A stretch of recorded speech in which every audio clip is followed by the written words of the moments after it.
Hello Pinal County and welcome to Friday Night Spotlight, brought to you by Jones Ford Buick GMC, your hometown dealer for more than 50 years. I am Brian Wright, and as always I'm joined by Maria Vasquez, and we're talking more Pinal County High School football, and our game of the week is going to be a completely Casa Grande affair. It's going to be Casa Grande Union hosting Vista Grande, and this is a game that wasn't going to be on the schedule before COVID-19, but because Casa Grande Union's schedule got all flip-flopped and upside down because they couldn't play any schools out of the Tucson region, they end up getting Vista Grande on the schedule, and they resume that game that first began again a couple years ago after being on hiatus for a couple years. So, Maria, looking at these two teams, what stands out to you?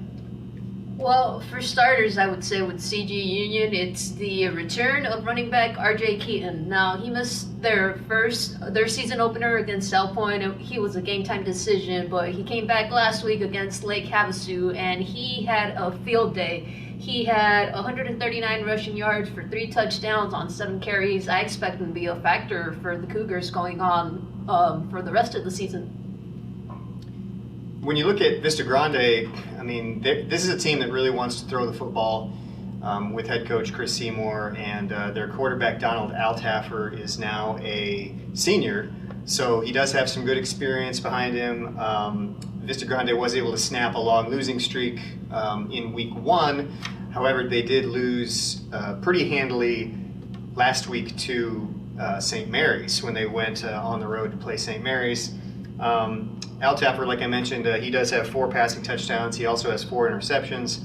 And the running game, which has been a struggle for Vista Grande at times, it was a little bit more productive in week 1. Not as much in week 2, but Altaffer is still your leading rusher for Vista Grande, although I think they need to get the ball to Luis Tellez, running back for the Spartans, a little bit more, and that could help out the Spartans a little bit. Maria, what else do you see in this matchup?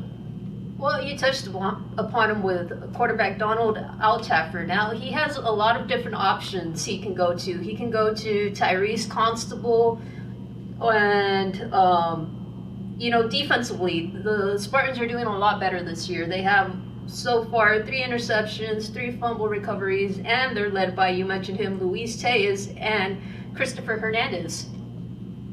And what we haven't even touched on yet is, of course, Casa Grande Union quarterback Angel Flores, who is an absolutely outstanding player, and he can beat you with his passing ability. He can beat you with his running ability. They're still trying to really click at the highest level with their passing game, although he has completed over 65% of his passes. He's got 3 touchdowns and 2 interceptions. He's been really amazing with his legs so far. We're looking at 236 rushing yards and 4 touchdowns for Flores already this season. And he's got a couple wide receivers to look out for, in particular Demetrius Garrett and Anthony Flores that he can throw to. So I think you're going to see a little bit more of that against Vista Grande. Maria, any final thoughts on this matchup? I think it's going to come down to the defenses. You have 2 pretty good quarterbacks with Flores and Altaffer, but defensively, it's who's going to come up with the bigger stops. Okay, that does it for our breakdown on the game of the week, and enjoy the games on Friday night.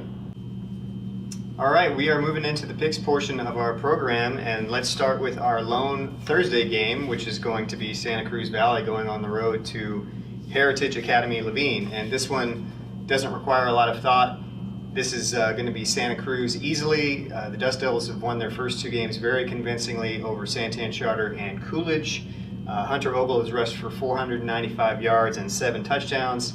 But this team can also hand off the ball to a bunch of other players: Steve Calvin, Ricardo Alanese, David Aviles, and the defense has been great with Robert Maldonado and others. So I got the Dust Devils winning this one big. And I will be covering this game, so I do not get a pick. Next, we have our game of the week, which is CG Union hosting Vista Grande. And I think CG Union just has too many weapons on offense. They have Angel Flores at quarterback, RJ Keaton at running back, and I think, that's going to be too much for the Spartan defense to handle. And I'm covering that game, so I don't have a pick. Moving on, we are looking at Post and Butte going on the road to Benjamin Franklin. Now, Benjamin Franklin was a 3A powerhouse. They have just moved up to Class 4A, so they're in their first season in 4A. And the thing about Poston Butte is we knew they were going to score points. We knew that Zion Burns was going to run the ball all over the place, which they have done. However, last year, the Broncos had a lot of issues on defense. They had to play a lot of shootouts. Whereas this year, the Broncos, through 2 games, have only allowed 20 points as a defense, and I think that's going to be the key to them beating Benjamin Franklin. I agree with Brian on this one. Poston Butte's defense, in the last 2 games, they have 6 sacks for 83 yards, 3 fumble recoveries, and a blocked punt. Offensively, it's going to be a battle between Zion Burns and Benjamin Franklin's running back, Marquise Bird, but I think the Broncos' defense is going to be the key here. Next, we have Maricopa hosting Scottsdale Saguaro, and it was rough. It was a rough week for the Rams. Last week, they were without running back Mr. Chavis, and then their quarterback, Cipriano Childers, he left the game with an injury. Now, my big question here is, how healthy are the Rams going to be? And I have to go with Saguaro.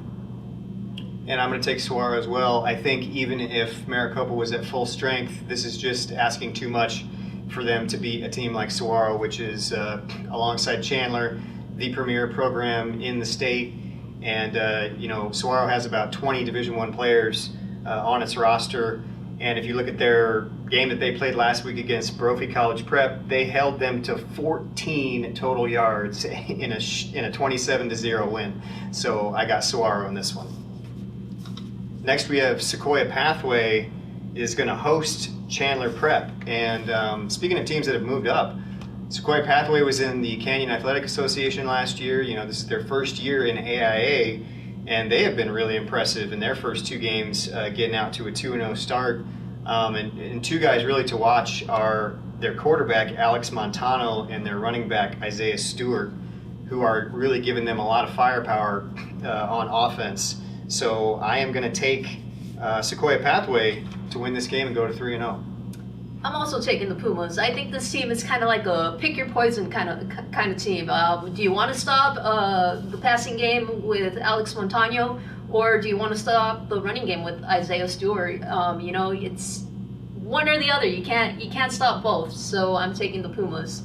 Next, we have Florence hosting Gilbert Christian, and boy, it's been a rough past 2 weeks for Florence. They've gone into the final quarter of the games leading, and then they just can't close it out. So I think this is going to be the game where the Gophers finally get the job done. Well, this might be rare. Maria and I are both looking on the optimistic side of things for Florence. So even though they have had 2 kind of crushing defeats to start the season, I am going to take Florence to kind of bounce back and get in the win column this week. In those 2 losses, they've put up a lot of points. They've scored over 40 points in each of those first 2 games. And I think Christopher Walter, has shown some good progression for Florence at quarterback. So I am going to go with the Gophers. Next, we have Coolidge hosting ALA Ironwood. And, this is a game for Coolidge really to get back on track after losing to Santa Cruz last week. And you've got a lot of really good defensive players for Coolidge. You got Greg Rodriguez running the football on the offense. And, ALA Ironwood is still, in a kind of a rebuilding mode. They just don't have the kind of talent that the Bears have. So I'm going to take Coolidge in this one. I'm also taking the Bears. During last week's game against Santa Cruz, the bright spot on offense was basically Jacob Gunter, and his go-to guy was Tad Lynch. Now, they have been phenomenal all season long, but this week I expect it to be the bounce-back week for Greg Rodriguez. He was pretty much a non-factor against the Dust Devils last week, and I'm taking the Bears. Next, we have Combs traveling to Cottonwood Mingus Union, and speaking of bounce back, last week was a great game for running back Joey Jensen. He had 172 yards rushing and 4 touchdowns. I expect him to keep this going this week, and I'm taking the Coyotes. Well, we're in agreement again on this one. I think this is going to be a really close game, and it's never easy to travel up to Cottonwood. But I think the Coyotes are going to pull this one out, and as Maria said, Joey Jensen is such a big factor for them. But they do have an ability to beat you in a couple different ways, and so I think that the Coyotes are going to win their second game in a row and beat Mingus.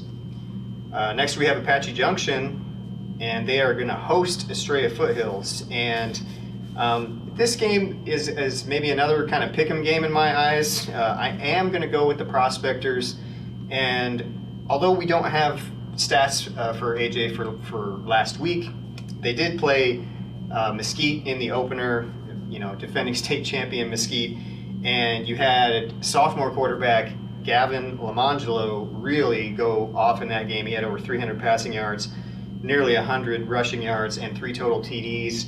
And I think that the Prospectors are going to get it done in this one. And I'm going to go with Estrella Foothills. That first week, yes, it is defending champs Mesquite, but the Prospectors struggled in defending the passing game, and that's what you're going to see with Estrella Foothills. Their quarterback, Ty Perry, already has over 500 passing yards, so I'm taking in Estrella Foothills. And our last scheduled game is Santan Foothills, who would have been hosting Safford, except they've tested positive for COVID-19, and their athletic events have been suspended for the next couple of weeks. Right, so that wraps it up for us. That does it for our picks this week. Remember to go to PinalCentral.com for all of your Pinal County High School football action. We will see you next week.